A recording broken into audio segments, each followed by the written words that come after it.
নমস্কার, welcome to my channel Soumashil Shri Shri Radhakrishna Gopal Shrimad Bhagavad Gita. আজ 16 June 2025। আমি শ্রীমদ ভগবদ্গীতার প্রথম অধ্যায়ের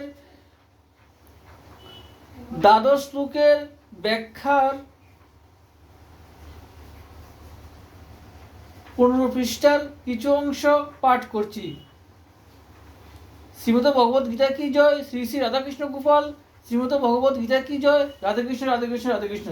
সিংহের গর্জন শুনে হাতি ইত্যাদি বড় বড় পশু যেমন ভীত সন্ত্রস্ত হয়, তেমনি গর্জনের দ্বারা সকলে যেন ভয় বিহ্বল হয় এবং দুর্যোধন খুশি হয়।